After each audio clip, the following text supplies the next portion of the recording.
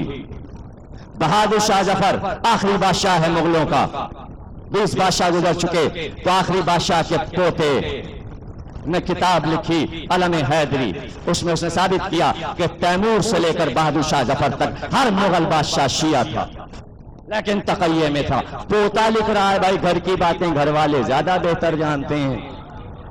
اس نے لکھ دیا، کتاب کا نام رکھا علم حیدری۔ وہ کہتا ہے زری اور علم ہمیشہ بابر کے پاس بھی رہا، ہمایوں کے پاس بھی رہا۔ ہمایوں نے زری قلعے میں لا کر رکھ دی۔ عزاداری پہلی بات ہمایوں کے دور میں قلعے میں شروع ہوئی، مغلوں کے عہد میں ہمایوں نے عزاداری اودھ سے شروع ہو گئی، کراچی میں کرنے لگے۔ مغلوں سے پوچھو کون کرتا تھا تعزیہ داری؟ اب جو لشکر بنا ہمایوں کا نیا، تو اس کی کہتی ہے کہ جو سپاہی ملے نام پوچھو، یاد علی، یار علی، مدد علی، اشب علی، مراد علی، یعنی سوا علی کے آرمی کا کوئی جوان نظر ہی نہیں آتا تھا۔ اس دور کے مفتی اعظم نے ہمایوں کو خط لکھا کہ تیری فوج تو رافضیوں کی فوج ہو گئی ہے، جدھر دیکھو علی علی۔ ارے نہیں پہنچے آپ، کل بھی مغلوں کی فوج میں علی علی، آج بھی علی علی، علی علی نہ ہو تو وہ فوج نہیں ہوتی بگوڑوں کی۔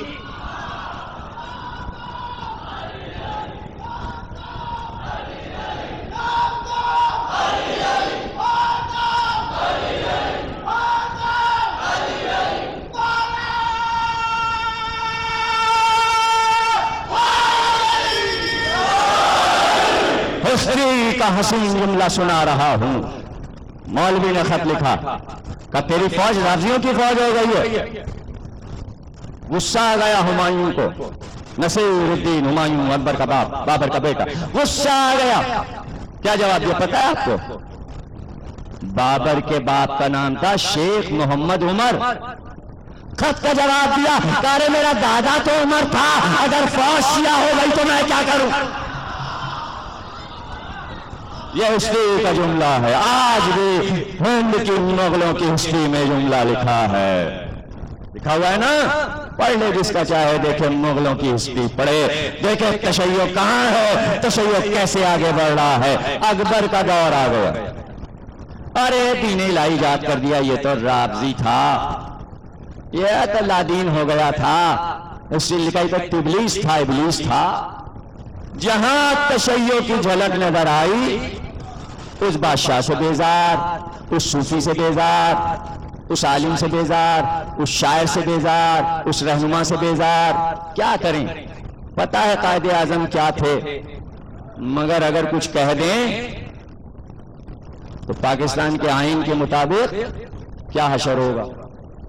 پتہ ہے اقبال کیا کیا کہتا ہے، پوچھتے کیا ہو مذہب اقبال، خاکسار بوترا بھی ہے، لیکن اب کہہ اس لیے نہیں سکتے، کچھ کہا جس نے خواب دیکھا تھا اس کے بارے میں کہا۔ چلو آپ نے دیکھا تشیع کیا کام کرتی ہے، افکار تشیع کیا کام کرتے ہیں، کون مقابلہ کرے گا، کون مقابلہ کر سکتا ہے؟ اکبر کے دور میں عبد القادر بدایونی الف مجدد ثانی نے ایک بند باندھا تشیع کے خلاف، کہا ٹھیک ہے قتل کرواؤ، جو چاہے کرو۔ جواب قتل نہیں ہے، بلکہ اکبر کو کہ جو علوم کا شائق تھا، اس نے کہا ہر سبجیکٹ کا ایک عالم میرے دربار میں، 9 رکن آ جائیں۔ اب اس نے جس شعبے میں جس کو عالم پایا اسے رکھا، اس کو کیا پتا کہ پردے کے پیچھے کیا ہے۔ ملا مبارک کے 2 بیٹے ابو الفضل اور فیضی آ گئے، خان خانہ آ گئے، ملا دے پیازا آ گئے، بیربل آ گیا، تانسین آ گئے، نام کچھ ہے، نام کچھ ہے، افکار پتہ ہے آپ کو؟ اتنے ذہین تھے فیضی اور ابو الفضل کہ محمد حسین آزاد آئینہ اکبری میں لکھتے ہیں کہ ہندوستان میں اتنے ذہین 2 بھائی نہیں گزرے۔ فیضی نے تفسیر قرآن لکھ دی بغیر نقطوں کے. تفسیر قرآن پوری لکھ دی فیضی نے بغیر نقطوں کے، یہاں رکھی ہوئی اردو بورڈ میں، جس کا دل چاہے جا کے دیکھ. نقطے نہیں ہیں، تفسیر پوری ہو گئی. عربی میں بغیر نقطے کے ایک لفظ بھی نہیں لکھ سکتے، لیکن اسے تفسیر پوری لی.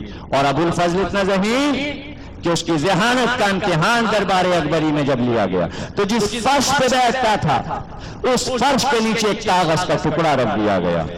جب آ کر بیٹھا تو اس نے کہا یا تو چھت اونچی ہو گئی ہے یا زمین پھنس گئی ہے. اب جو ہٹایا گیا فرش تو کاغذ کا ٹکڑا نکلا. ہے ذہانت تک کوئی پہنچ سکتا ہے؟ سن لیا نا یہ ہسٹری کے دونوں واقعے آپ نے سن لیا. بغیر نقطوں کی تفسیر، کاغذ نیچے رکھ دیا جائے تو چھت یا تو اونچی ہو گئی یا زمین پھنس گئی. سمجھ گئے نا؟ غور کر رہے ہیں. بجنور میں دونوں بھائیوں کی قبر. ہسٹری میں یہ ہے کہ جن عورتوں کے بیٹے کند ذہن ہوتے ہیں، علوم نہیں سیکھ پاتے، پڑھ لکھ نہیں پاتے، تو مائیں اپنے بچوں کو لے کر قبروں پہ جا کے ابو الفضل اور فیضی کے قبر کی مٹی چٹاتی ہیں. بیٹے پڑھنے لکھنے لگتے ہیں. اب تشیع سمجھ میں آیا؟ اختلاف کریے گا.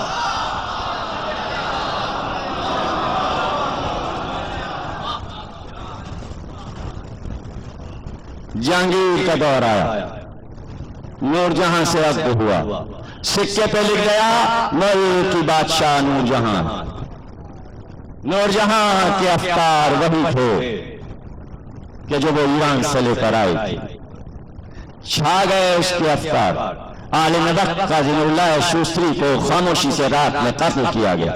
نور جہاں نے کہا جن لوگوں نے قتل کیا ہے وہ زندہ نہیں بچیں گے. محل میں دعوت کر کے، بنیادوں میں نمک بھر کے عمارت تعمیر کرا کے، آؤ کھانا کھاؤ. بشتی پانی لیے مشکونے کھڑے تھے. کھانا شروع ہونے والا تھا کہ پانی بنیادوں میں بہا دیا گیا. پورا محل بیٹھ گیا. جو قاضی نور اللہ شوستری کے قاتل تھے اسی محل میں قبر بنا کر سو گئے. نور جہاں نے بتایا کہ ایسا نہ کرو، ہمارے اتنے بڑے عالم وقت کو تم نے قتل کر دیا. نقصان پہنچا ہے علوم کو نقصان پہنچا. اور جس وقت تاریخ لکھوا دی، جس وقت قاضی نور اللہ شوستری کا محضر نامے پہ دستخط جہانگیر کر رہا تھا، نور جہاں کو پتا چلا جہانگیر کا ہاتھ جا کر پکڑ لیا. پہلی بار ایسا ہوا تھا کہ نور جہاں نے ہاتھ پکڑ لیا تھا، کہا ہم نہیں لکھنے دیں گے. تو جہانگیر نشے میں تھا، نور جہاں کے ہاتھ پہ انگارہ رکھوا دیا، ہاتھ جلوا دیا، سفید داغ پڑ گیا.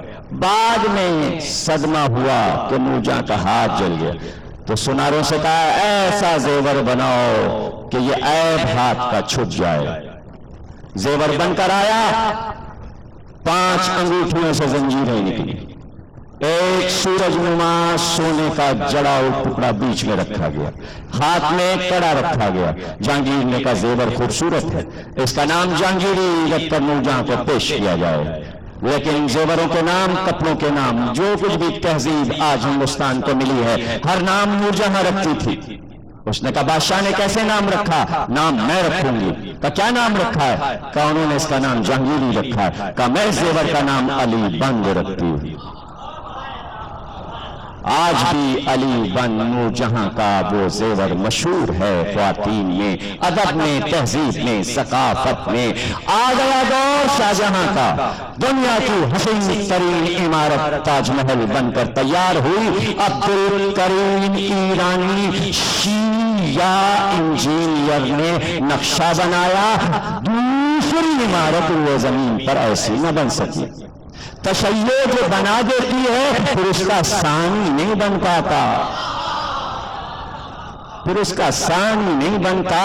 اور اسی آرٹسٹ انجینئر نے جامع مسجد دہلی بھی تعمیر کروائی اور لاہور کا شالامار باغ بھی اسی انجینئر کا بنوایا ہوا. عبد الکریم جو ایران سے آیا تھا اور تشیع کی چھاؤں میں پلا تھا. تقریر رک گئی، وقت اپنا پورا ہو گیا.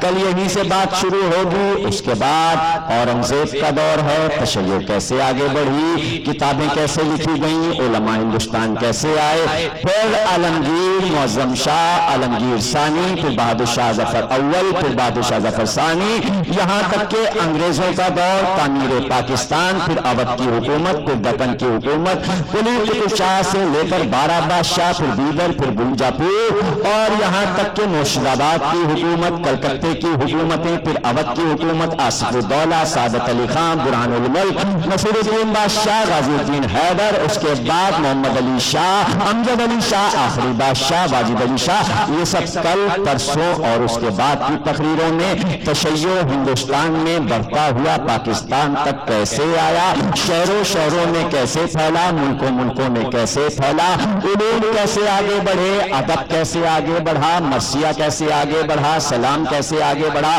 شوخانی نے کیا کمال کیا، خطابت نے کیا کمال دکھایا، کتنے خطبہ گزرے، مقبول احمد صاحب سے لے کر فرمان علی صاحب، سبتے حسن صاحب علی اللہ مقامہ، ابن حسن نیروی، قلب حسین صاحب علی اللہ مقامہ، ابرار حسین پاروی، ملا طاہر صاحب، طاہر جرولی، قلب عابد، قلب حسین تک، قلب صادق تک. اب یہ سب سنتے جائیے گا کتنے سوسخان گزرے.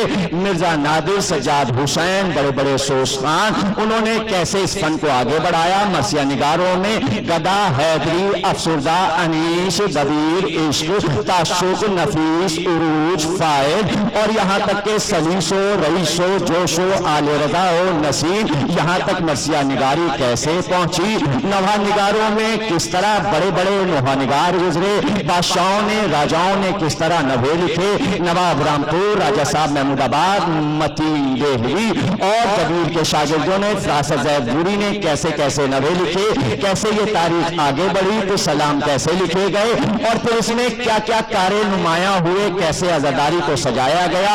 عزاداری کا بانی کون تھا، عزاداری کس نے سجائی، پہلی بار تابوت کس نے بنایا، علم کس نے بنایا، تعزیہ کس نے اٹھایا، ہندوستان میں پہلا تعزیہ کب اٹھا، کہاں اٹھا، کیسا اس کا نقشہ تھا. گوالیار میں ہندوؤں نے تعزیہ کیسے اٹھایا، بھرتپور میں تعزیہ کیسے اٹھا، جے پور میں تعزیہ کیسے اٹھا، کیسر میں تعزیہ کیسے اٹھا، آگرے میں تعزیہ کیسے اٹھا، امروہے میں جلوس کیسے نکلتا ہے، مراد آباد اور سنبھل میں عزاداری کیسی ہوتی ہے، نصیر آباد میں عزاداری کیسے ہوتی ہے، لاہور میں عزاداری کب شروع ہوئی، کراچی میں عزاداری کب شروع ہوئی. یہ سب ہم آپ کو کل سنائیں گے. ہاں، بنیاد رکھی تھی زینب نے، کمشک نے یہ کہہ کر ایک گھر خالی کرا دے. وہ گھر خالی ہوا، وہاں عزاداری کی بنیاد رکھی گئی، وہاں سے چلی عزاداری، آج پورے زمانے میں پھیل گئی. لیکن یہ بھی تو سنو کہ قید سے قیدی آزاد کیسے ہوئے. یہ بھی تو سنو کہ 1 سال سے قید تھے تو چھوٹے کیسے. یہ تقریر ختم ہو گئی، بس اتنی سی بات سن لو کہ قیدی چھوٹے کیسے. آج بھی یہی سنا رہے ہیں، کل بھی یہی سنائیں گے کہ قیدی کیسے چھوٹے، پھر پرسوں بتائیں گے کہ قیدی چھوٹے تو کیا ہوا. جب قیدی چھوٹے تو کیا ہوا. آج یہ سنو قیدی کیسے چھوٹ گئے. قیدی ایسے چھوٹ گئے کہ جب قیدی زندہ میں ڈال دیے گئے، اندھیرے زندہ میں، کہ جہاں اندھیرا تھا ہاتھ کو ہاتھ نہ سجھائی دیتا، وہاں جب بہت دل گھبراتا سکینہ کا تو در زندہ پر جا کر کھڑی ہو جاتی اور پکارتی بابا بابا. رونے کی صدائیں دمشق میں گونجنے لگی، گھر گھر چرچا ہوا. بچے رات بھر روتے ہیں، ایک بچی تو سوتی ہی نہیں، کبھی اپنے بابا کو پکارتی ہے، کبھی اپنے چچا کو پکارتی ہے. دیکھیے، یاد رکھیے، اگر مردوں کے دل میں کسی قوم کے رحم نہ آئے تو ہر قوم کی عورت بڑی رحم دل ہوتی ہے. عورت کسی قوم کی ظالم نہیں ہوتی. جن کی گودیوں میں بچے تھے وہ مائیں تڑپ گئیں. ارے کوئی بچی قید خانے میں راتوں کو روتی ہے، صبح کو اٹھ کر روتی ہے. اب تمام شام دمشق کی رہنے والیاں صبح ہوتی سر پہ چادر ڈال کر، چادر اوڑھ کر، بچوں کو گود میں لے کر سیدھے زندہ کے در پہ جاتی، بڑا مجمع ہو جاتا اور پہنچ کر سب کہتی بی بی تم پر کیا گزری ذرا سنا۔ معصوم سکینہ فصاحت کی زبان میں کہتی دمشق کی رہنے والیوں تمہارا گھر ہے، تمہارے بچے ہیں، ہم مدینے کے رہنے والے، ہم بھی ایک گھر رکھتے تھے، ہمارا بابا تھا، ہمارا ایک جوان بھائی تھا، ہمارا ایک چچا تھا بہت چاہتا تھا، اب کوئی نہ رہا، ہم در بدر ہو گئے، بابا مارے گئے، چچا کے ہاتھ کٹے، بھیا کے سینے پہ برچھی لگی، عورتیں سن کر رونے لگتی، دل نہ بھرتا، پھر صبح ہوئی پھر آ جاتی، اب روز کا معمول تھا، نہ گھر میں کھانا پکاتی، نہ چولہے جلتے، نہ گھر میں کھانا پکتا، بچوں کو لے کر عورتیں قید خانے کے در پہ چلی جاتی اور روز پسار کر کہتی آؤ شہزادی آؤ، ہم آ گئے، آؤ سکینہ آؤ، کربلا کی کہانی سناؤ، بتاؤ عباس کا حال سناؤ، علی اکبر کا حال سناؤ، حسین کا حال سناؤ۔ ایک دن ساری عورتیں آئی پکار کر کے آؤ سکینہ آؤ سکینہ، جواب نہ ملا، عورتوں نے کہا ہاتھ باندھ کر بچی ناراض ہو گئی، میری شہزادی کیوں نہیں آتی، آؤ سکینہ بہت دیر ہو گئی، لیکن آواز نہ آئی، جواب نہ ملا۔ ایک قیدی زنجیر سنبھالے در پر آیا، کبھی بھی ہو شام کی رہنے والیوں جو کربلا کی کہانی سناتی تھے، رات کو مر گئے، قبر بن گئے، ارے میری سکینہ میری بہن رات کو زندہ میں تڑپ تڑپ کر مر گئی۔ ہائے حسینہ واہ حسین، ماتم حسین، ماتم حسین۔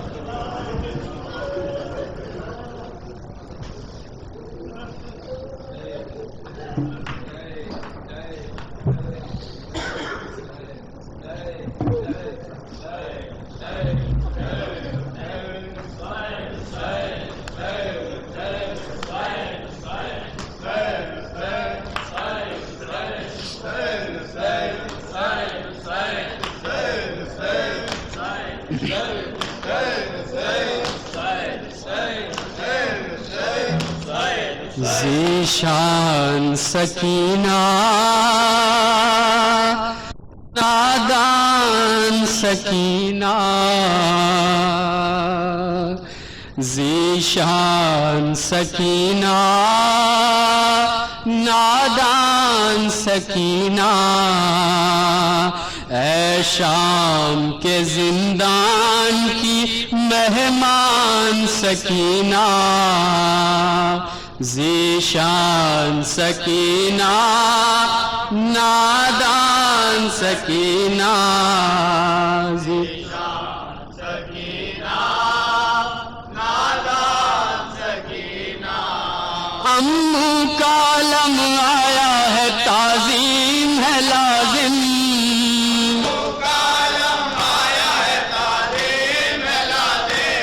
امو کا علم آیا ہے تعظیم ہے لازم،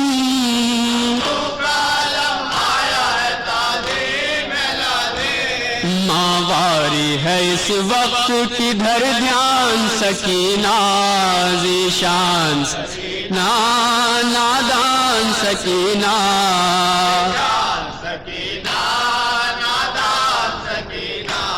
وسواس مجھے آتے ہیں بس سوچ چکی اٹھو،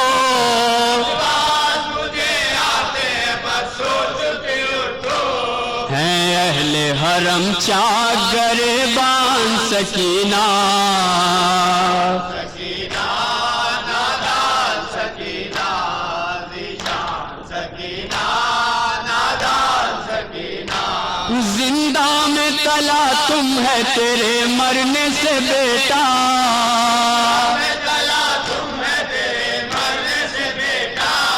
زندہ میں تلا تم ہے تیرے مرنے سے بیٹا،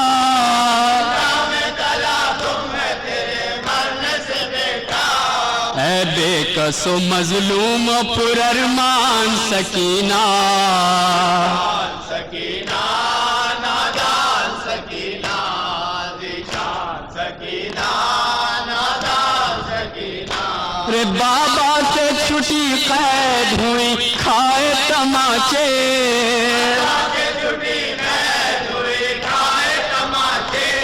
بابا سے چھٹی قید ہوئی کھائے تماچے،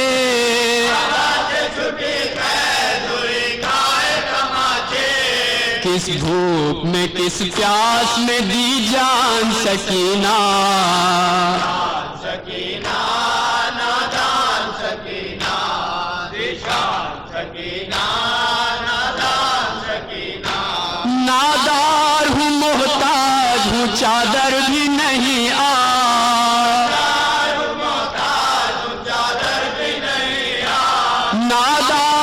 محتاج ہوں چادر بھی نہیں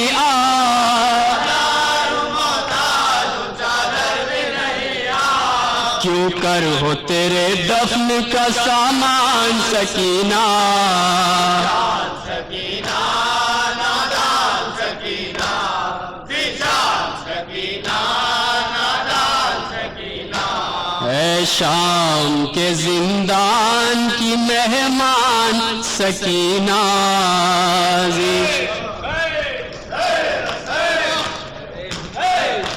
حسین حسین حسین حسین حسین حسین حسین حسین حسین حسین حسین حسین حسین حسین حسین حسین، اللہم صلی علی محمد۔ السلام عليك يا مولانا عباد الله، السلام عليك يا رسول الله، السلام عليك يا ابن أمير المؤمنين ابن سيد المرسلين، السلام عليك يا فاطمة الزهراء سيدة النساء العالمين، السلام عليك يا أبا الفضل العباس يا نبي المؤمنين، السلام عليك على جدك أبيك وعلى أمك أخيك، السلام عليك أئمة المعصومين من بني الجميع ورحمة الله وبركاته، السلام عليك يا مولاي يا غريب الغرباء، السلام عليك يا معين الغرباء يا الفقراء، السلام عليك يا شمس الشموس ويا أنيس النفوس، أيها المذكور بهذه الجوس يا أبو الحسن يا علي بن موسى الرباح الغاب بالقدر والقضاء ورحمة الله وبركاته، السلام عليك يا مولاي يا صاحب العصر والزمان، الأمان الأمان الأمان، السلام عليك يا شريك القرآن، السلام عليك يا خليفة الرحمن، السلام عليك يا إمام الإنس والجان، أجل الله تعالى بركته وسهل الله مخرجه وظهورك ورحمته.